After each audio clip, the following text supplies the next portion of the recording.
Hey Raghunath, tell everyone about our Patreon community. Sure, Kaustubha.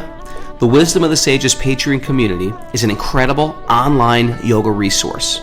If you like the type of yoga wisdom and culture we share on the show, then our Patreon community is a great next step. This is a listener-supported podcast, and any level of sponsorship will unlock a wide range of live and archived classes, talks, and even workshops. Raghunath teaches, I teach, and we have a host of other excellent teachers on topics ranging from yoga philosophy, asana classes, storytelling, Ayurveda, kirtan, cooking, meditation, and a lot more. We even have an incredible online Bhakti 12-step recovery group. So if you want to check it out, go to patreon.com/Wisdom of the Sages. All right, let's get it on. Om Namo Bhagavate Vasudevaya. Om Namo Bhagavate Vasudevaya. Om Namo Bhagavate Vasudevaya.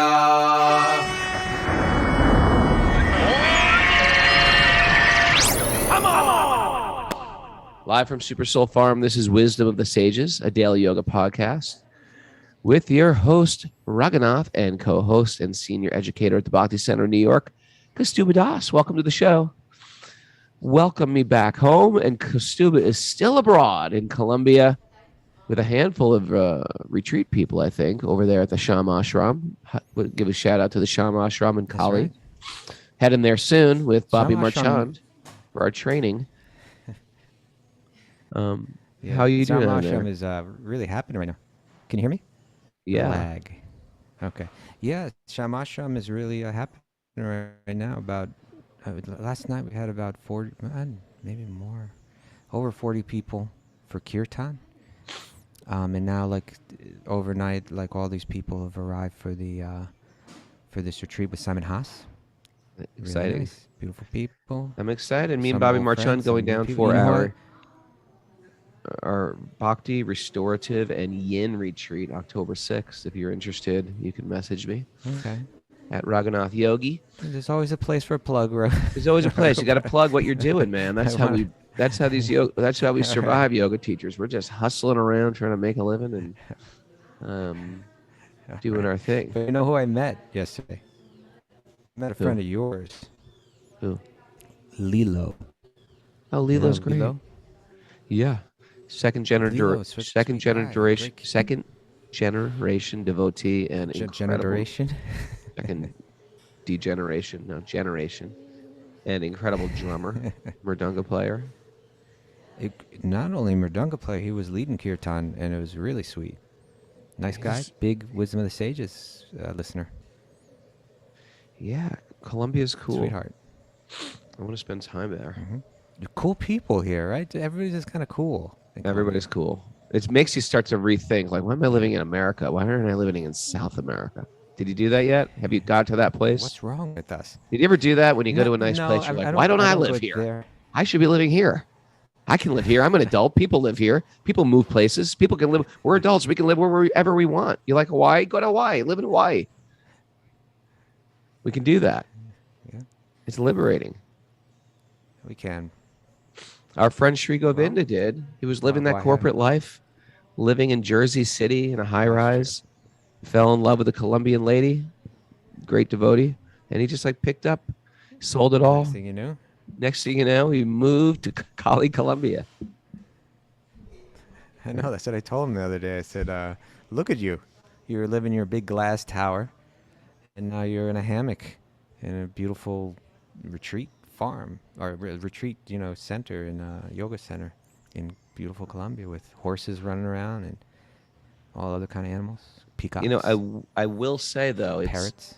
I can understand how material life can be frustrating, but there's got to be a spiritual plan. See, Sri Govinda had a spiritual plan. It wasn't getting out of the rat race just to have to live a tropical paradise, because that gets boring quick. I think the jiva, the spirit soul, needs a mission in life. It needs a contribution in life, because we are born to contribute. We're not just born to live in paradise. That would get old actually very quick. Yeah, it's just not about being an expat and then becoming an alcoholic in a tropical paradise. That happens a lot. It's about having a spiritual mission. And sometimes the spiritual mission takes you somewhere beautiful. And sometimes it takes you to somewhere like slummy, but you're focused on your mission. And that's the thing. It's not just a change of location. So I think it's different with him. He didn't just go to a beautiful place and say, I want to live in a beautiful place. He said, this is where my life is calling me to. And he's doing a great service down there at Sham Ashram. What do you think about that? No, I think it's fine. Should we bring on our special Walk on Wednesday guest? It's Walk on Wednesday today, Raghunath. It's Walk on Wednesday, people. Guess who our guest is? Look at that smiling face. Good morning, Nityananda Chandra. Good morning. The Nityananda Chandra and the Texas Posse. That's what we call him here on Wisdom of the Sages. He's always got a posse of people walking around him. If it's not the devotees from Dallas, it is his whole family. He's got a big family. And of course, when we did our road trip across America with my kids and Bhakti Justin, we stayed right in that room, right with all those beautiful deities in the background. Welcome. And Nityananda has been our Sanskrit shloka. Shloka means like a verse. Teacher that he teaches the students on Zoom or, the others, basically the Wisdom of the Sages listeners. And he teaches them Sanskrit shlokas. And we were going to bring a bunch on, but they all sort of like couldn't do it at the last minute. They got a little scared. They were afraid of the hot seat. They were intimidated by Mara and all her learned shlokas that she's got under her belt. Because you do it wrong, Mara will correct you on the spot. Wrong. We do have Carlos. Oh, Carlos is going to do one. Okay. Well, Nityananda, why don't you tell us about the program that you do if people haven't heard about it? Please share. Yeah, I think it was back in Portland. I was a monk and I was walking down the street and I walked past one of the Central Parks in downtown Portland and I saw these 12-year-olds or 13-year-olds chanting Bhagavad Gita shlokas. And what? They chanted the whole 15 chapter from memory. And I'm like, damn it, I'm a monk. I can do it too. I just saw these. I saw these little kids doing it, and it wasn't exactly like a bhakti presentation. It was just kind of a culture of India presentation by this local Indian people of Portland, Oregon. I'm still impressed. Yeah, I was impressed, and I realized, man, I must be able to do it. If these kids can do it, we're reading these books every day. I should be able to do it. So it kind of gave me the push.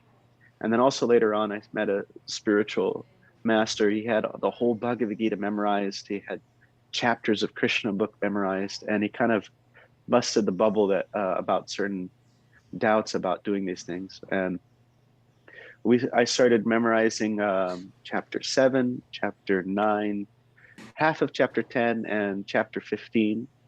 And one thing I realized that it's a lot easier. What's going on with chapter 10 there? Yeah. That's all the yes.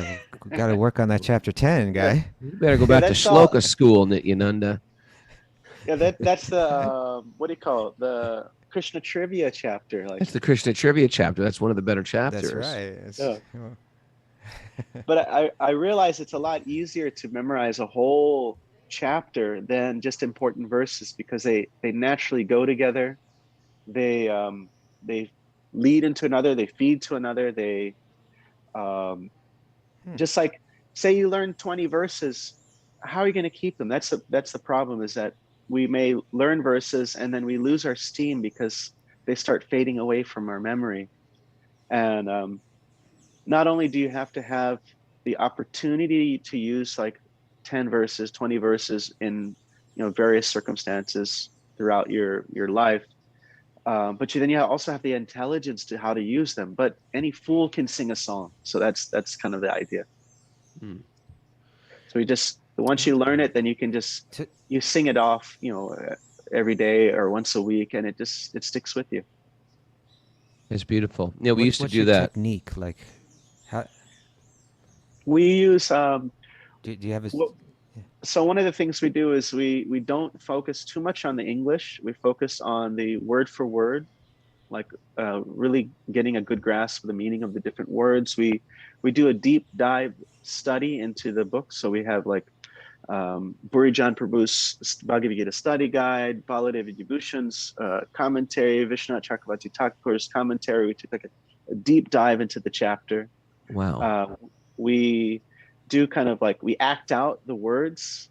Act out like a drama.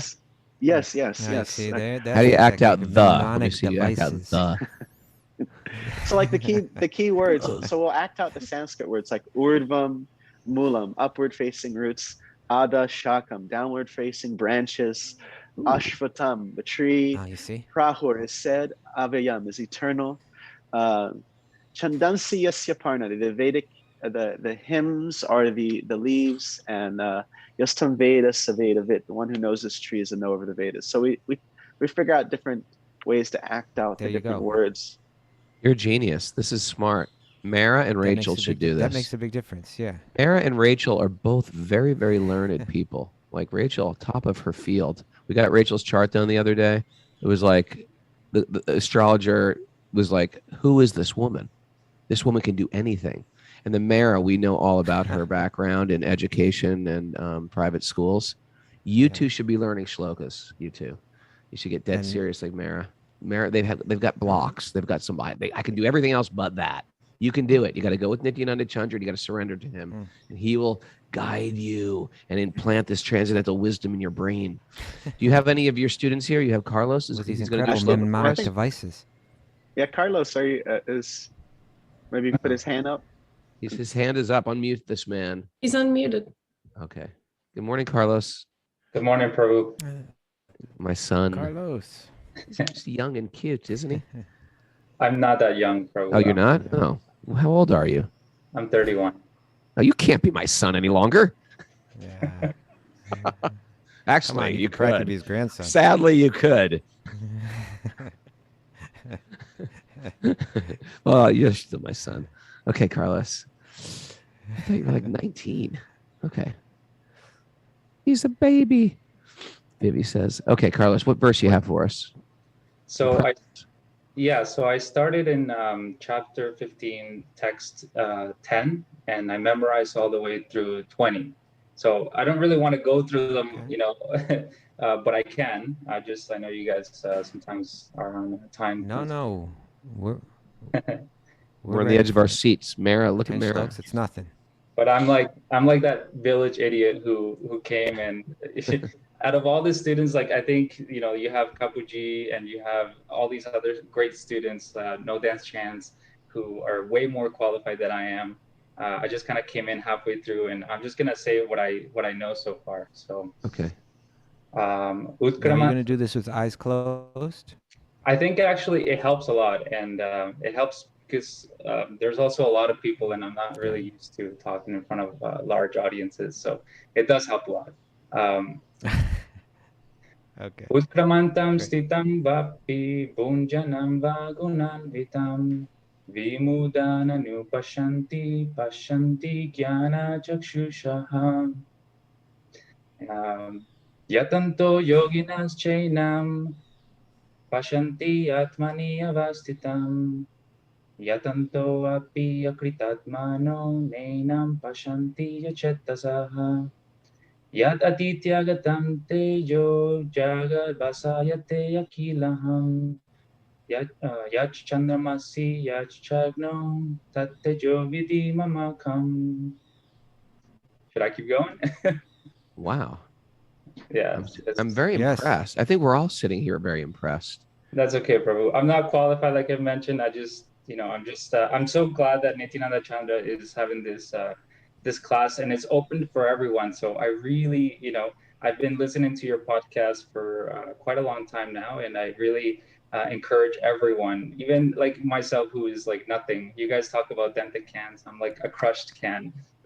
So I encourage everyone who is just like me and who's also dented to just come on and, join our class. And it's really fun. And it's just like a second Wisdom of the Sages, because except it's during a week. It's on Wednesdays and Saturdays, I believe. and it's really fun.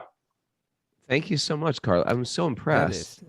Carla, Yeah. Nityananda Prabhu, what time is your class? How can we join it? So we're starting chapter 7, and what we'll do is we'll send out so people are sending them their emails. We'll send out a whenisgood.net link, and everyone can choose the times that are good for them, and then we can figure out what works out for the most people. And we'll probably stick with those 2 days. I didn't And quite so, understand that. You write into Wisdom of the Sages, or you write into you? yeah, on Wisdom of Sages, there is the web wisdomofsages.com. There's a page called Shloka Memorization Group, and there's my email. You can email me through there, Fantastic. and then we'll figure out a time. Do you guys want to ask Carlos on the hot seat? Tell us something about one of those verses, or all of the verses in a minute or so. Oh, so this isn't just rote memorization. You're going deep into the Gita here. Okay. Yeah. What the heck did you just say, sir?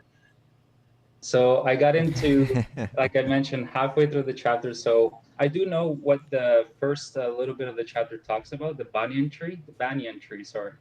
And the chapter 15 is called the Yoga of the Supreme Person. So I got into text 10, which talks about how the foolish people do not understand how to quit their body, nor how they how do they sustain the body under the modes, under the illusion of Maya, the material nature. And then it goes on to talk about how those who have the eyes of knowledge, achetasaha, can actually see right through this. And then it goes into how Krishna, I love this part, I think it's like 13 and 14, how Krishna goes into every single planet and is maintaining them. And he's also in our bodies and so on. So it kind of builds up to, the real stuff. But Carlos has a taste for the Bhagavad Gita. I see Nityananda has planted the taste of bhakti in your heart, Carlos. Congratulations. There's something powerful about, and I think Nityananda Prabhu made this great point, how when you see like this person memorized the entire chapter, this person memorized the entire Gita, this person memorized, do you realize, wow, that can be done. It's like when you see someone doing a yoga pose that you didn't think you could do, and you're like, oh, that's how it starts. That you can do that. I could do that. I just have to prepare for it. And that's exactly what you're showing us. And here comes Carlos, self-proclaimed crushed can, and you sounded like one of those 12-year-old boys in the park, except you had a more depth of understanding, and you weren't just a child doing it, for your father's benefit. You're actually really learning it and taking it to heart. The whole thing is quite beautiful. So that's wisdomofthesages108.com. Go there, look up for it's called the Shloka Study Group. Is that the official name of it? Shloka Memorization Group. Shloka Memorization Group. And another tool we also use is there's a book by Sutapa. He has Bhagavad Gita in acronyms, and he basically takes the whole Gita and puts each chapter in a very, very clever acronym. So chapter 15 is HOME. The first 6 verses are about how this world is not our home. The next 5 verses about reincarnation are O for over and over and on again. Wow. The verses 11 through 15 are Krishna's the maintainer. That's what he was mentioning, how he's maintaining us. That's a book that's put out?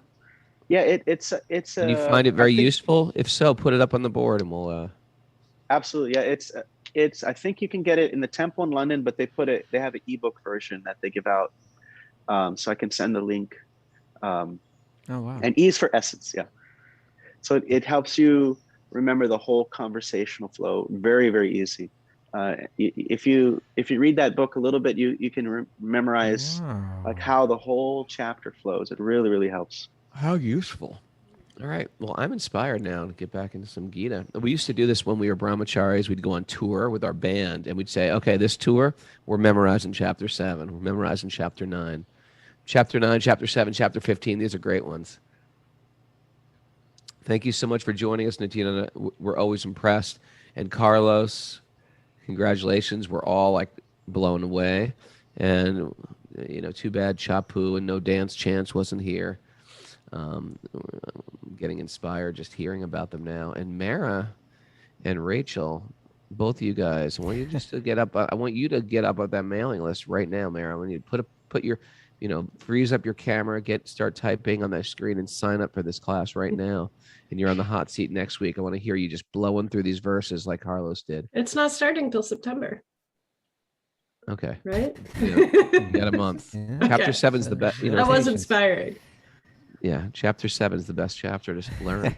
Look at her. She said that. She said it's not starting until September, and then she just sipped her tea. Okay. You notice that? She just said, Yeah, I it's do. not starting until September. Sip my tea. Got a little bit of an attitude today, I think.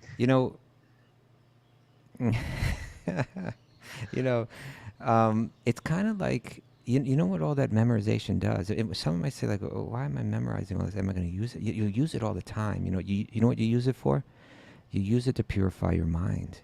Right? I mean, you can use it to explain things to people too, but you'll use it to reflect on when you're going through things in life and so on. But you also just use it when your mind is in place. The mind goes all kind of places that we don't want it to go. Easiest way to snap it back into some really deep spiritual transcendental energy, just start chanting those shlokas in your head. Right, Nityananda Chandra? It's just like, it works, Even the Powerful practice stuff. of just sitting And it there gets and easier as you memorizing go. something. Memorizing things again and again and again and again. Yeah. You're sacrificing that time to put the Gita in. So even if you're stumbling over words or trying to figure it out, that time is going into the Gita. And we talk about this socham, this principle of cleanliness. This is the internal cleanliness of the mind, and you start to replace all those thoughts wherever the mind goes and wherever the mind wants to do. Everybody's got some downtime. Everybody, the most busiest person here, there's a bunch of you guys who are really busy. You've all got some downtime. In that downtime, put shlokas in the mind. It starts to change. For every shloka you put in, remember those. I'm sorry. Go ahead.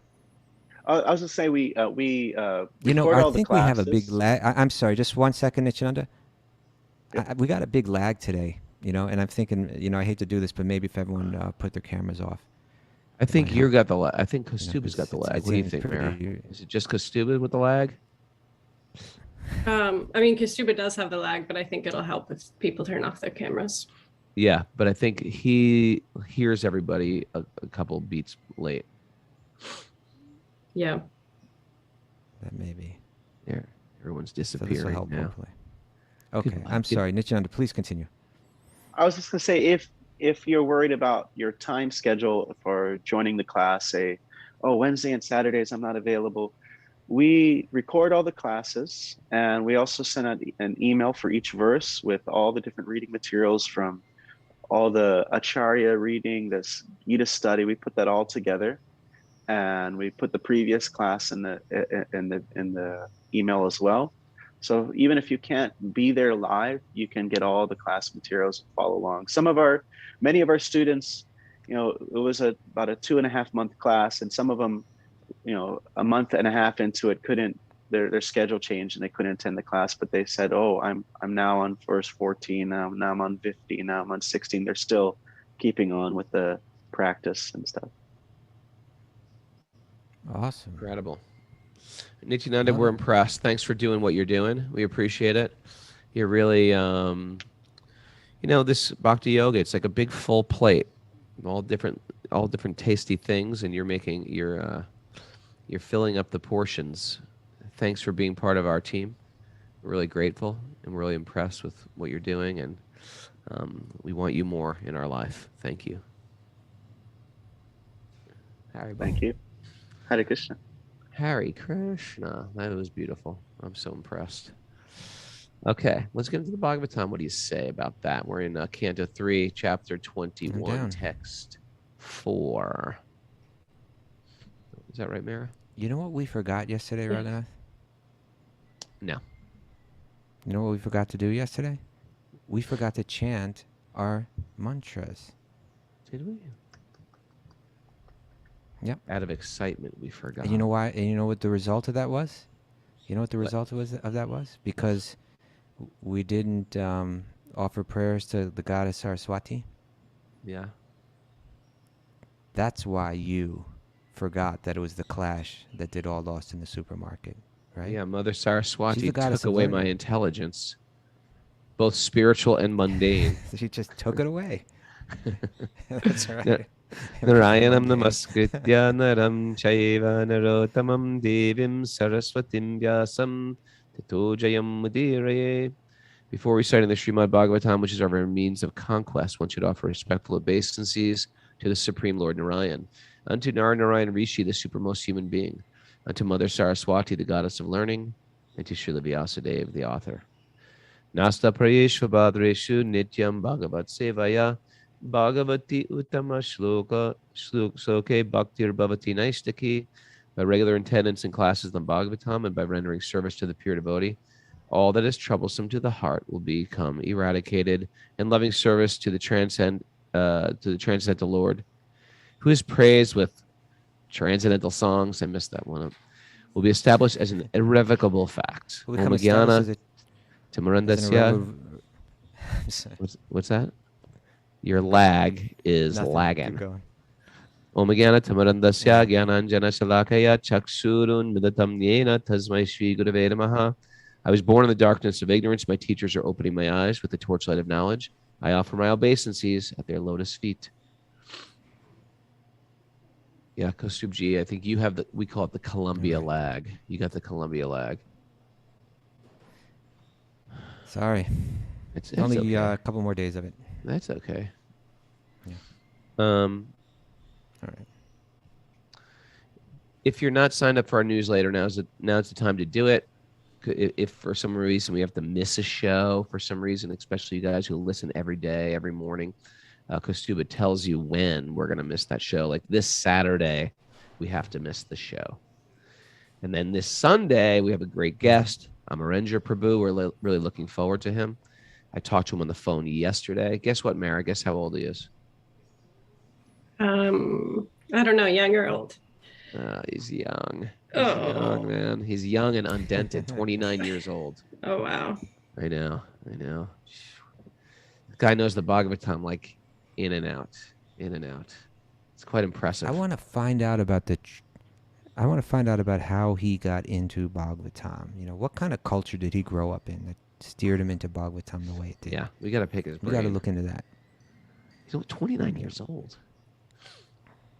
Undented. Okay, we're excited for that class. I'll be in New Jersey. Okay, so we're on text 4. Okay. Yeah. How many offspring So, did text 4, why don't we get a little context here? Who's speaking to who? We got Vidura, right? He's speaking to Maitreya.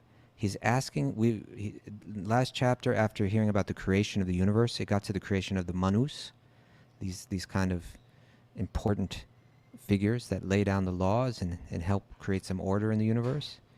And we're hearing about Svayam Bhuva Manu, and you know how so much these lineages, this kind of like the family tree that's going to spring from him is going to lay out the next 2 cantos of the Bhagavatam. So we're going to hear about that. He's asking about his sons, Priyavrata and Uttanapad, and then he asks about his daughter named Devahuti. She's going to marry the sage Kardama. And so here, this chapter is called Conversations Between Manu and Kardama. It's kind of like those talks when like the prospective groom meets the father or the bride, right? Like they're kind of measuring each other up. sussing them out? You know, and we're going to hear about Kardama, what kind of yogi this man was. You know, that's what Manu was looking for. It's like, I want to find the best yogi for my daughter. And that was Kardama Muni. Okay. All right. So here we are. We're on text 4. Okay. How many offspring did that great yogi beget through the princess who was endowed with 8-fold perfection in the yogic principles? Wow, imagining a woman who had all the 8-fold mystic powers. Imagine marrying into that lineage. Not even just she was like a young woman, right? She was like, she's not even married yet. And she's got what's called here Yoga Lakshanai. She's got Lakshana means like the symptoms, you know, or like the qualities. She's got the symptoms or the qualities of yoga. Yeah, she's beautiful. She can cook advanced really yogi. well. She can Yogini. levitate. It's great. Devahuti could do it all for sure. Yeah. That's one of the demands I had in finding a wife. She must be able to levitate or make things manifest out of her hands. Oh, holy sage, tell me how the worshipful Ruchi and Daksha, the son of Brahma. Hold it. Whoop. Let's work with this verse here, Raghu. Okay, the first one, text 4. You want to just read it again quick? I think we should read the commentary to this one. How many offspring did that great yogi beget through the princess who was endowed with the eightfold perfection and the yoga principles? Oh, pray tell me this, for I'm eager to hear it. Purport. Okay. Here Vidura inquired about Kardama Muni and his wife Devahuti and about their children. It is described here that Devahuti was very much advanced in the performance of the eightfold yoga. The 8 divisions of yoga performance are described as 1. Control of the senses. 2. Strict following of the rules and regulations. 3. Practice of the different sitting postures. 4. Controlling of the breath. 5. Withdrawing the senses from the sense objects. 6. Concentrate of the mind. 7. Meditation. 8. Self-realization. So this is the yama niyama asana pranayama. I thought it was the 8 mystical powers. Mary, just save, because I was going to put you on the hot seat to see if you could give us the Sanskrit of each one of these, but Raghunath just went through them. Yeah, we got first one. Why don't we go through them one by one? Because it's an important thing to talk about, right? Mary, you know them, Sam? Or we could read the whole commentary and then come back to it. Let's see if Mara knows them in Sanskrit. Yama, niyama, asana, pranayam, pratyahara, dhyana, dharna, dhyana, samadhi. Pretty good. Boom. That was from yoga teacher training she did 4 years ago. Pretty good. Pretty impressed. After self-realization, there are 8 further perfectional stages, which are called yoga siddhis. Those are the mystical things. Anima prapti let's see. Anima prapti. I don't know. Well, there's one that rhymes with anima. There's actually a lot of more Anima. rhyme with anima. There's anima. Anima, pranima. What is it? Anima, I don't know. I'm speculating, sir. So there's anima siddhi, which means to become Get very small. like very, very, very, very tiny. Yeah. And then there's laghima siddhi, become very light, like a feather. I think that's where the levitation comes in. That's levitation, yeah. Right. And then then there's something called prapti siddhi, which means Prapti means you can get whatever you want, wherever you want. You can make things appear in your hands. That's a pretty good city. I'd say that's one of my favorites. Here's one that's like less. This seems. I imagine there's ways to use it though. Mahima siddhi. You know Mahima? Very small. It's the opposite of laghima. Oh, very big. No. Get very big. That was anima. No, very heavy. That would be good, like Mahima if you're in a siddhi. fight with somebody. Yeah, come on, hit me. Get really heavy. I think that means get really big, like Hanuman got very big. Boom. All right. Well, it says here heavy. Okay, what else? And then there's something called isitva siddhi, and that means. Well, this one's good. To act freely, even to create something wonderful, or to annihilate anything at will. That can be useful as well. Annihilate things at will. I just saw that track. You saw that thing blow up. Why did you go straight to annihilate rather than create, Raghunath? What's with that? There's some things I want to annihilate in my life. Okay. Okay.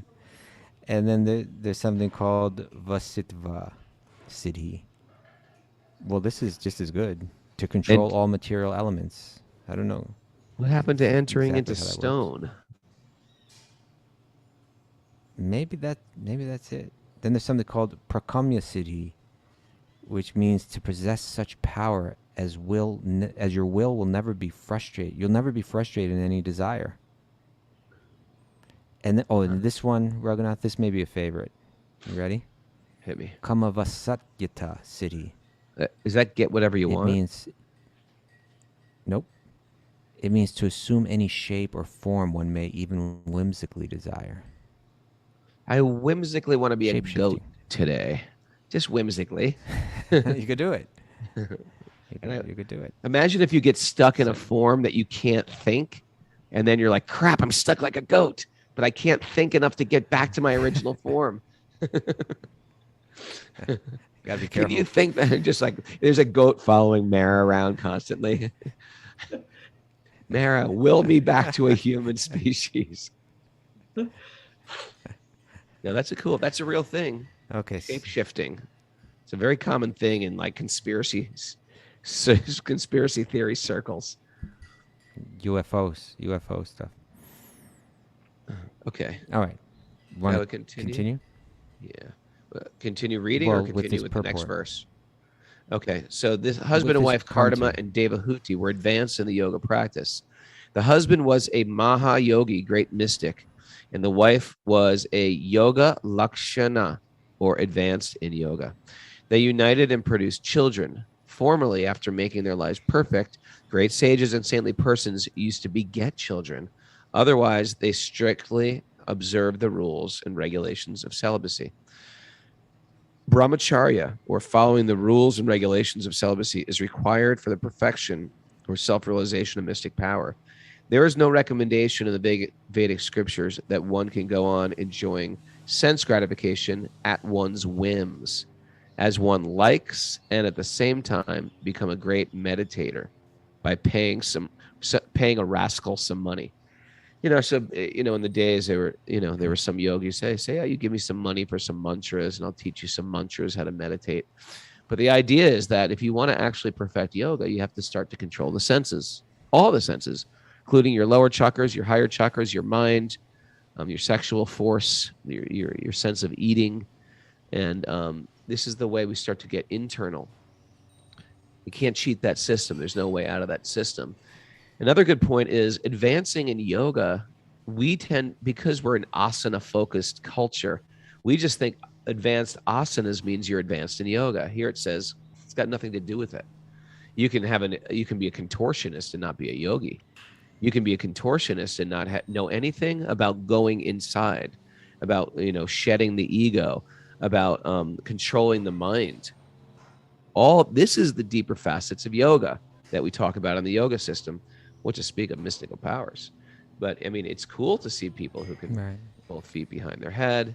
I mean, you ever see Mara do some of her yogic tricks with her? She's like a contortionist practically, but she doesn't pull that out for show. It's not for ego. All right, continuing on. Text number 5. No, let's not. Let's talk about. Let's talk. You want to reflect on that? You want to reflect? Let's talk about. I want to talk about the Eightfold Yoga system, because let's try to understand what it's all about, right? Because it's mentioned these things, and so the idea. This is only one path of yoga. There's different paths, right? Like this is the path of sometimes called Raja Yoga, sometimes called Ashtanga Yoga, and the idea is it's eightfold. So it mentioned these 8 different. You could call them levels of practices, but they're all moving towards attaining this state of trance called Samadhi, right? And the idea is we have these minds. They've been programmed with a lot of misinformation. They've been, through the senses, through what we've seen, through what we've heard in life, we've been given messages that are telling us this will make you happy, that will make you happy, right? There's something external to you that if you can achieve it, you'll find some happiness there.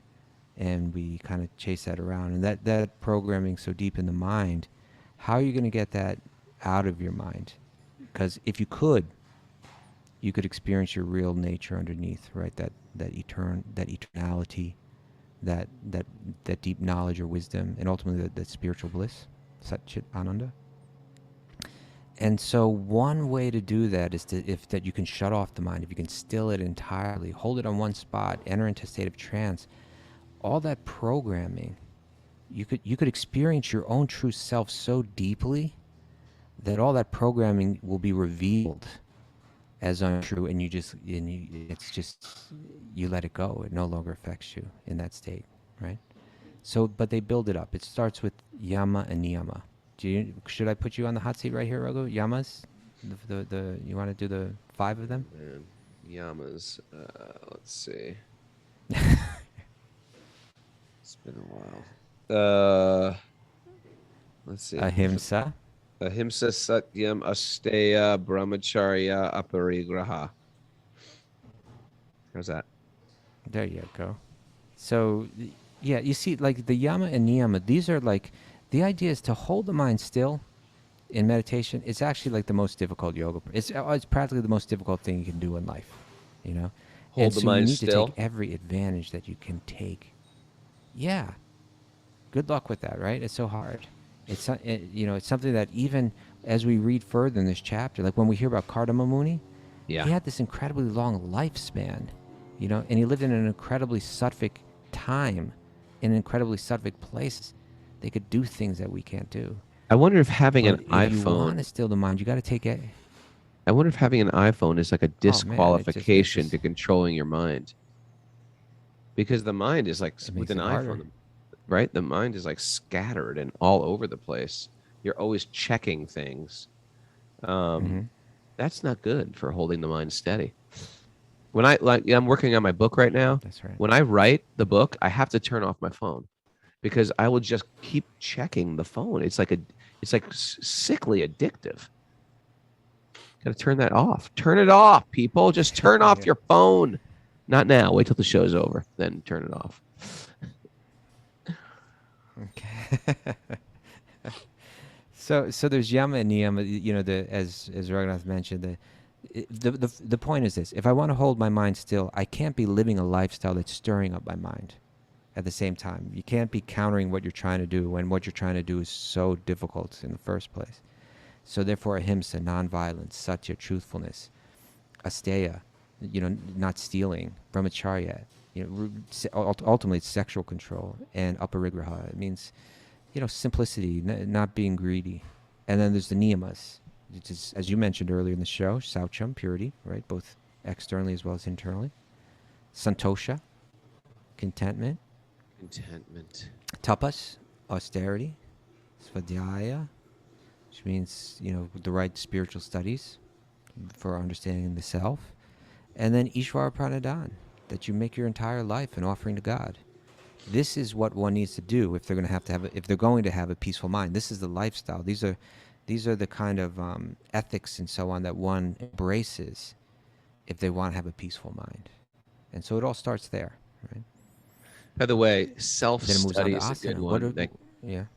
Self-study is a good one that people get confused in the West. They say, well, self-study, like study your body, Self-study means you see yourself according to how the mirror of the Vedic teachings. So we can't just like study ourselves. We don't even know what we are. We study ourselves using the sacred literature as a mirror, telling us what we are, and then we see ourselves like you are spirit. You're not the mind. You have an intelligence. You have an ego. You're not those things. You have them. You have flesh. You're not the flesh. You have senses. The senses try to possess you. You got to control the senses, etc. It's not just like looking at your body. I'm studying my body. That's not it. Just this morning I was thinking about this, Raghunath, but I was thinking nowadays there's so much talk about, like say loving your own body. Love your body. Yeah, and I kind of get why that's there because, but that's not what like this yoga is like. Generally, if you actually feel the pulse of the yoga teachings, you generally don't hear that kind of thing. You really don't hear it at all. You don't hear it at all. You hear it's almost like the opposite. It's like a neglect of the body almost in those classical systems. Yeah. You're not thinking like, you know what I need? A good foot massage today. I need a scrub or a what do they call this? Fruit peel scrubs. It's not the yoga system. Fruit peel. The classical yogi study. Acid.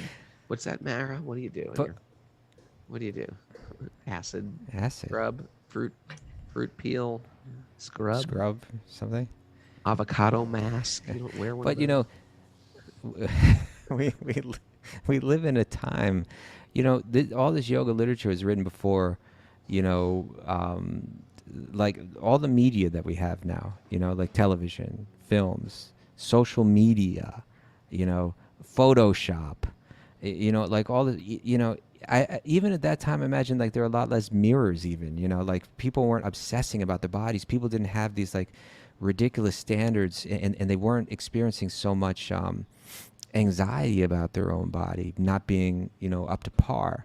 You know, Never so thought when you about read the that. most of the yoga literature, it's really like, yeah, right. I wonder if So mirrors people cause weren't so mental distress.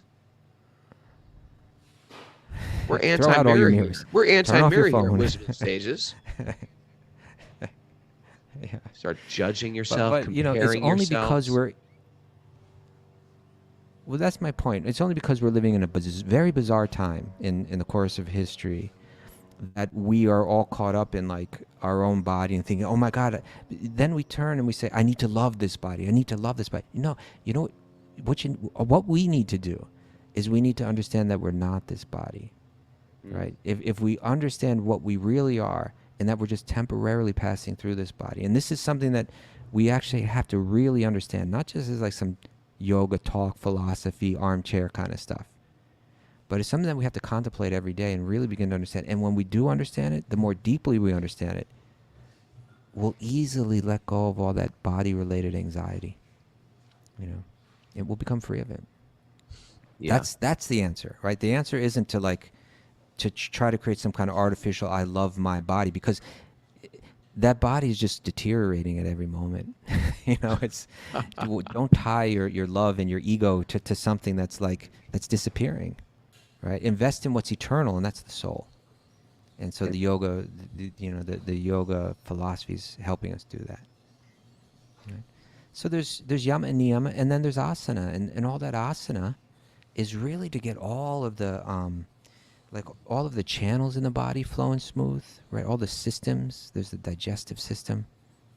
There's the circulatory system. Endocrine system. There's the.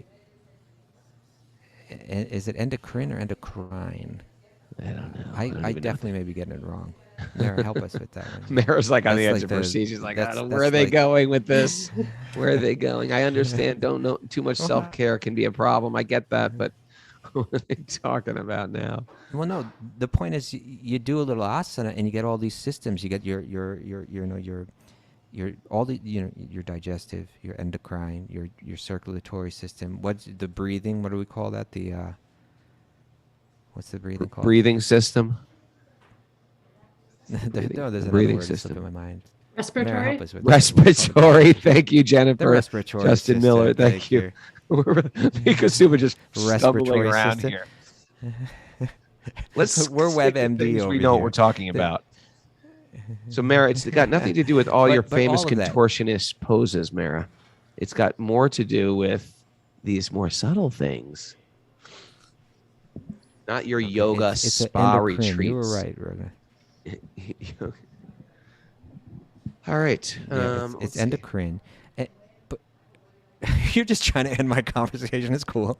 No, your lag I was is trying to have a happening, man. I conversation can't with tell the if you're A-list. pausing or lagging or if you're passing the mic to me. I can't tell what's going on here in Colombia time. All right.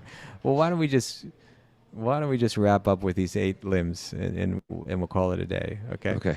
But I just want to make this point that we have all the asana. What is it about the asana that helps us achieve the goal of yoga? Is it gets all these systems in the body flowing smoothly, and when they flow smoothly, the mind becomes more luminous. When they're all kind of clogged up, the mind just gets dull. But if you're doing them all, the mind gets very luminous. One can sit very still. The mind becomes very still. Then one goes into pranayama, which the breath control, which further settles the mind very effectively.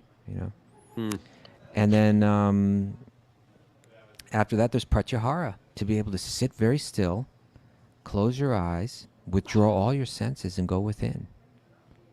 Right? And then comes dharana, to be able to, you begin the practice of focusing the mind on one object and holding it there. And as one masters that, they can go do that for longer periods of time, and they can enter into what's called dhyana.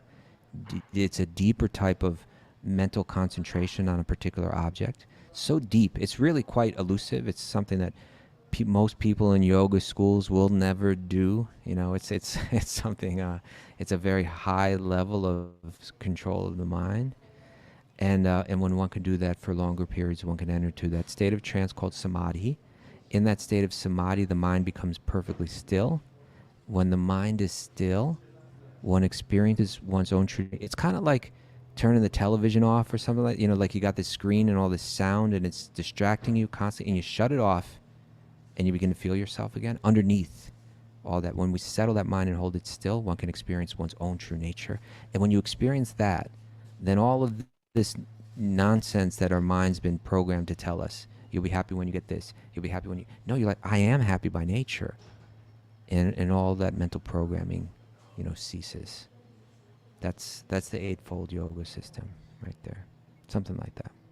Where does the hot 26 yoga poses of Bikram come in? Where does that fit in the puzzle? I don't know, because I do the hot 27. Hot 27? You got the hot 27? I got the hot 26.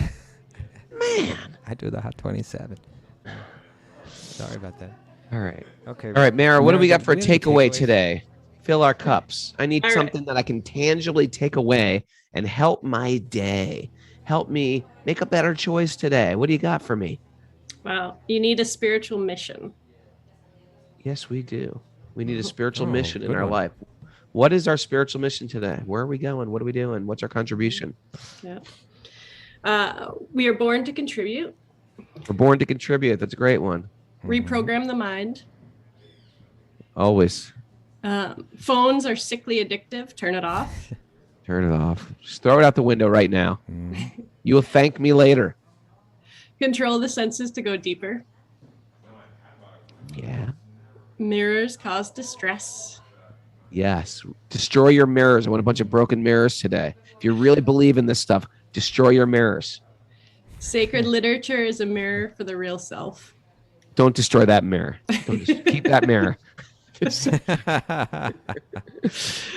We're just passing through this body.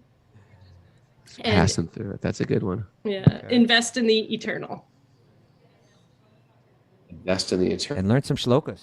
Yeah. Some shlokas, people. All right. Whew. Lost my microphone. Thanks, everybody. We did it again. Everyone can come back now. Shut up. We lost you, Raghu. I'm back. Can you hear me now? Yeah. Whew. Thanks, everybody, for joining us. wisdomofthesages108@gmail.com. That's our email. If you want to get some questions in, we're doing question day Friday morning. Q&A day Friday morning. That's right. We have a Saturday, the day off, and Sunday, interview day. I'm going to be in Long Beach Island in New Jersey. Come join me and Madhu for Kirtan. Sunday night, that's going to be a party. When me and Madhu get together, it's a transcendental party by the beach. Mara's coming, I think. No? Okay. And, and thanks for everybody for writing in. Serious work to do. Thanks, everybody, for supporting our Patreon page. I appreciate that. If you're not doing that, patreon.com/wisdomofthesages. That's how we float our boat here. And thanks for already. I'm really impressed with everybody joining live, too. If you want to join live, just email Mara.